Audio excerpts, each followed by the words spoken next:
ሰላም ተነስተልን የተከበራችሁና የተወደዳችሁ የኢትዮ ኢንፎ ቤተሰቦች ይህንን ከ785,000 በላይ ሰብስክራይበር ያለውን የዩቲዩብ ቻናላችንን ሰብስክራይብ በማድረግ ደውል ምልክቷን ተጭነው በየለቱ የምንለቃቸው ዕለታዊ መረጃዎቻችን እንዲደርሳችሁ አድርጉ። የተከታተላችሁን አብራችሁን ቆዩ። የሀገር ውስጥ ዕለታዊ መረጃዎችን ወደናንተ በማድረስ እንጀምራለን። የነዳጅ ድጎማ ሙሉ በሙሉ መነሳቱ ተሰምቷል። መንግስት ላለፉት 4 ዓመታት በነዳጅ ላይ ሲያደርግ የነበረውን ድጎማ ሙሉ በሙሉ ማንሳቱን አስታውቋል። ይህ ውሳኔ የተሰጠው በዓለም አቀፍ የገበያ ዋጋ መሰረት የነዳጅ ምርቶች ዋጋ እንዲወሰን ለማድረግ ሲሆን ቀርቦ በተለያዩ ማህበራዊ ሚዲያዎች የተሰራጩ የተሳሳቱ መረጃዎች የነዳጅ ማደያዎች ላይ አላስፈላጊ ወረፋ እንዲፈጠር ማድረጋቸውንም የንግድና ቀጠናዊ ትስስር ሚኒስቴር ገልጿል። መንግስት ከ2014 ዓ.ም ጀምሮ በሀገር ውስጥ የነዳጅ ዋጋ ላይ ሲያደርግ የነበረውን ጥቅል ድጎማ በሂደት በመቀነስ እስከ ሰኔ 2016 ዓ.ም መጨረሻ ድረስ ከድጎማ ስርዓት ሙሉ በሙሉ ለማውጣት አቅዶ እንደነበር አስታውሷል። ዝቅተኛ የህብረተሰብ ክፍል ኑሮ እንዳይጎዳ በሚል መንግስት ከሐምሌ 2016 ዓ.ም ጀምሮ እንደገና ጥቅል ድጎማ ማድረግ ጀምሮ ነበር። ይሁን እንጂ ከጎረቤት ሀገራት ጋር ያለው የነዳጅ ምርቶች ዋጋ ልዩነት ከፍተኛ በመሆኑ ኮንትሮባንድ ህገወጥ ግብይት እንዲስፋፋ ከማድረጉም በላይ በመንግስት ላይ ከፍተኛ ጫና ያሳደረ መሆኑን ሚኒስትሩ ጠቁሟል። በዚህ መሰረት ቤንዚንና የአውሮፕላን ነዳጅ ከግንቦት 1 ቀን 2017 ዓ.ም ጀምሮ እንዲሁም ነጭ ናፍጣና ሌሎች የነዳጅ ውጤቶች ከግንቦት 27 ቀን 2017 ዓ.ም ጀምሮ ጥቅል ድጎማ እንዲቀር ተደርጎ በዓለም አቀፍ የነዳጅ ዋጋ መሰረት እንዲወሰን ተደርጓል ብሏል። ይህንን የዘገበው ካፒታል ነው። ከዚሁ ጉዳይ ጋር በተያያዘም በነዳጅ ላይ የሚጨመር ዋጋ የለም ሲሉ ዶክተር ካሳሁን ጎንፌ ተናግረዋል። የንግድና ቀጠናዊ ትስስር ሚኒስትር ዶክተር ካሳሁን ጎንፌ ነዳጅ እያለ ዋጋ ይጨምራል በሚል እሳቤ የለም በሚሉ ማደያዎች ላይ እርምጃ እንደሚወሰድም ገልጸዋል። አንዳንድ የነዳጅ ማደያዎች ነዳጅ ይጨምራል በሚል አገልግሎት አቁሟል። ነዳጅ ላይ የሚጨመር ዋጋ የለም ሲሉም ለፋና ብሮድካስቲንግ ኮርፖሬት ተናግረዋል። መንግስት ከግንቦት ወር ጀምሮ ከነዳጅ ድጎማ መውጣቱን አመልክተው የነዳጅ ዋጋም በዓለም የነዳጅ ገበያ እንደሚወሰን ጠቁመዋል። ከሰሞኑ በአዲስ አበባ የተለያዩ የነዳጅ ማደያዎች ቤንዚን የለም፣ ናፍጣ የለም የሚሉ ጽሁፎች በብዛት ተለጥፎ ተስተውሏል። እንዲሁም ነዳጅ ባለባቸው ማደያዎች ደግሞ ከፍተኛ ሰልፍ ተመልክተናል ያለው ደግሞ ቲግቫ ኢትዮጵያ ነው። በብስክሌት መንገድ በመኪና ሄደችው 100,000 ብር መቀጣቷ ተሰምቷል። የአዲስ አበባ ከተማ ደንብ ማስከበር ባለስልጣን በለሚኩራ ክፍለ ከተማ ወረዳ 8 ሲኤምሲ ሚካኤል ቤተክርስቲያን አካባቢ በልማት ኮሪደር በተሰራው በብስክሌት መንገድ ላይ መኪና በማሽከርከር ደንብ የተላለፈችው ግለሰብ ከሰላምና ጸጥታ አባላትና ከአዲስ አበባ ትራፊክ ፖሊስ አባላት ጋር በመተባበር በቁጥጥር ስር በመዋል መቀጣቷን አስታውቋል። አሽከርካሪዋ በቸልተኝነት ደንብ ተላልፋ የባለስልጣኑን ኦፊሰሮች ክትትልና በህብረተሰቡ ቆማ መሰረት ግለሰቧ ከነተሽከርካሪዋ በቁጥጥር ስር ውላ 100,000 ብር ተቀጣለችም ተብሏል። ባለስልጣኑ ደንብ የሚተላለፉ ድርጅቶችና ግለሰቦች ላይ በህጉ መሰረት የሚወስደውን እርምጃ አጠናክሮ እንደሚቀጥልም አስታውቋል። መረጃው የመናኸሪያ ኤፍኤም ነው። በተያያዘም አዲስ የወጡ የእግረኛ የትራፊክ ቅጣቶች ዝርዝር ይፋ ሆኗል። ህይወቶን ለመጠበቅ እንዲሁም ከቅጣት ለመዳን እግረኞች ማወቅ ያለባቸው ተብለው 8 ህጎችና እነኚህን ህጎች የተላለፉ ምን ይቀጣሉ የሚለው ተቀምጧል። ተገቢውን ጥንቃቄ ሳያደርግ መንገድ ያቋረጠ 100 ብር የብር ቅጣት፣ ለተሽከርካሪዎች በተፈቀደ መንገድ ላይ ያለ በቂ ምክንያት የቆመ ወይም የተጓዘ እንዲሁ 100 ብር፣ እግረኛ መንገድ በሌለበት የመንገዱን ቀኝ ጠርዙን ይዞ የተጓዘ 100 ብር፣ ለእግረኞች መንገድ ተብሎ ከተከለለ መንገድ ውጭ የተጓዘ እንዲሁ 100 ብር፣ በብረትም ሆነ በግንብ ተለይቶ የታጠሩ መንገዶችን ዘሎ መንገድ ያቋረጠ 100 ብር፣ በጆሮ ማዳመጫ የተለያዩ ድምጾችን እያዳመጠ ስልክ እያናገረ መንገድ ያቋረጠ 100 ብር፣ ለእግረኞች ክልክል ነው የሚል ምልክት ባለበት መንገድ ወይም እግረኞች እንዳያቋርጡ በተከለከለበት የማሳለጫ ወይም የቀለበት መንገድ ያቋረጠ 150 ብር። በእነዚህ ሰንጠረዥ ከተራ ቁጥር 1 እስከ 7 ካሉ ጥፋቶች ውስጥ አንዱን ፈጽሞ ክፍያ መፈጸም ያልቻለ ወይም ያልፈለገ ማንኛውም ሰው ቅጣት ተመጣጣኝ የሆነ ማህበራዊ አገልግሎት እንዲሰጥ ይደረጋልም ተብሏል። መረጃው የቲኤምኤ ነው።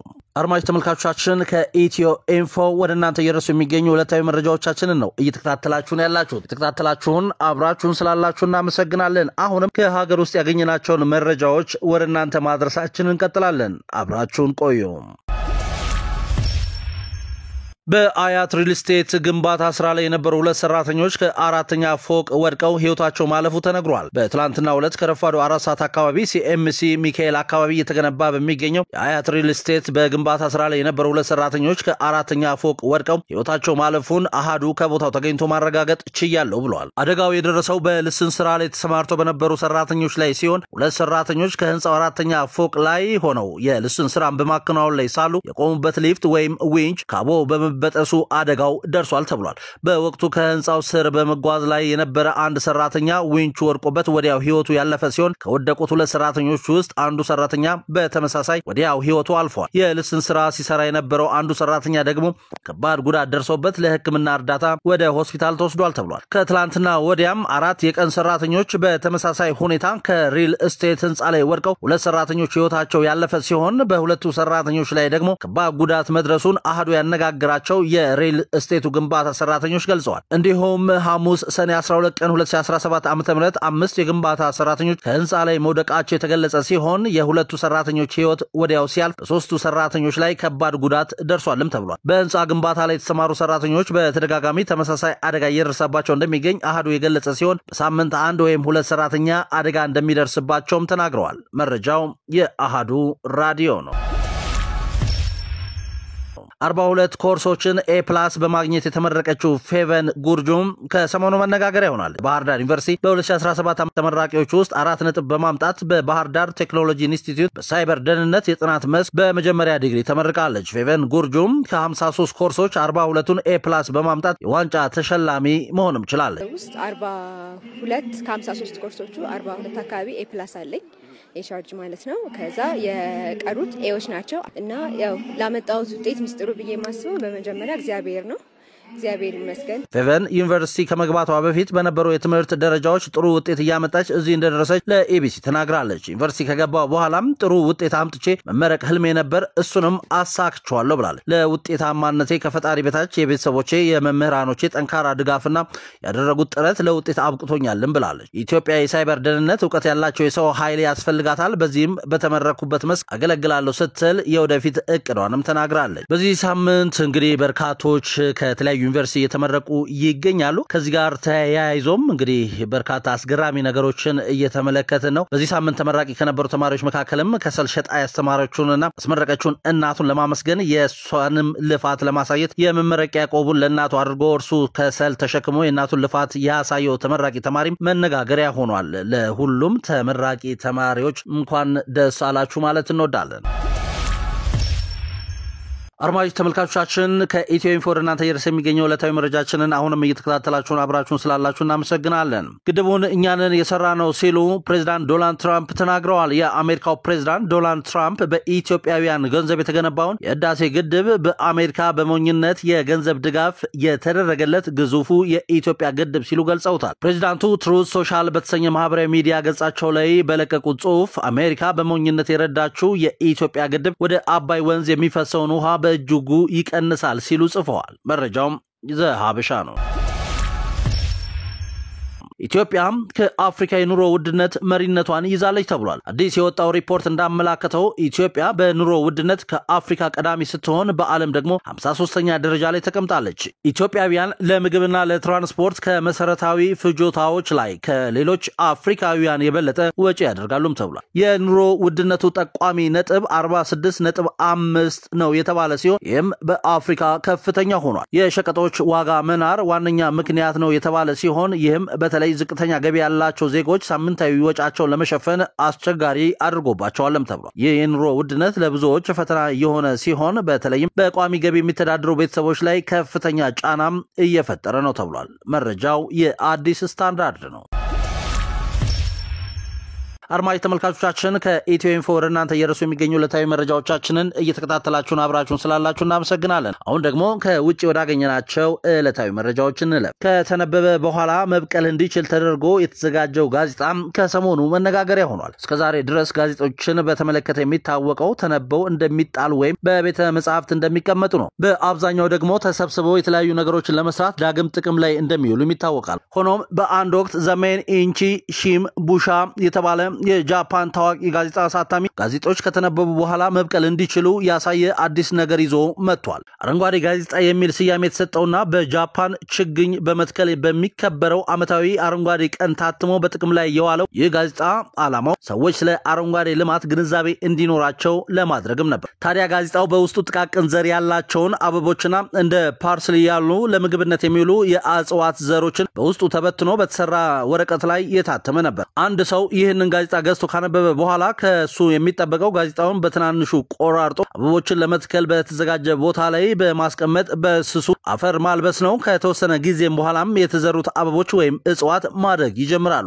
አሳታሚ ድርጅቱ ቀደም ብሎ በአረንጓዴ ቀን የተለየና ካነበቡት በኋላ መብቀል የሚችለውን ይህንን ጋዜጣ ለገበያ እንደሚያውል አስታውቆ ስለነበር በእለቱ ከ4 ሚሊዮን በላይ ጋዜጦች መሸጣቸው ተነግሯል።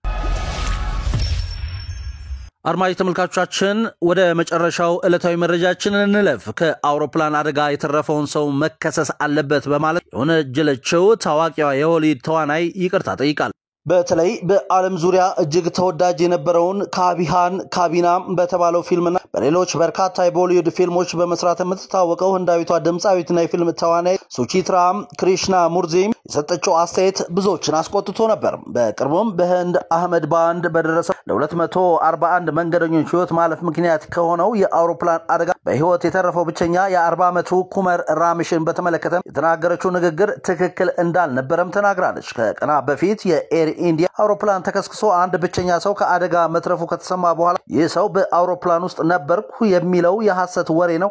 ራሚሽ በአውሮፕላን ውስጥ አልነበረም። ለዚህ ንግግሩ ደግሞ መከሰስ ይገባዋል በማለት በኤክስ አካውንቷ ጽፋ ነበር። ይህንን አስተያየቷን ተከትሎ አድናቂዎቿን ጨምሮ በርካታ ህንዳውያን ዘንድ ብዙ ወቀሳ ሲቀርብባትም ነበር። ራሚሽ ኩማር በአውሮፕላን ውስጥ እንደነበርና በህይወት የተረፈ ብቸኛ ሰው መሆኑ ከተረጋገጠ በኋላ ተዋናይቷ ነገሩን ሳታረጋግጥ በአደጋው ወንድሙን ያጣውን እንዲሁም ከዛ አሰቃቂ አደጋ በብቸኝነት የተረፈውን ሰው በሐሰት በመወንጀሏ ጥፋተኛ እንደሆነች ገልጻም ይቅርታም ጠይቃለች።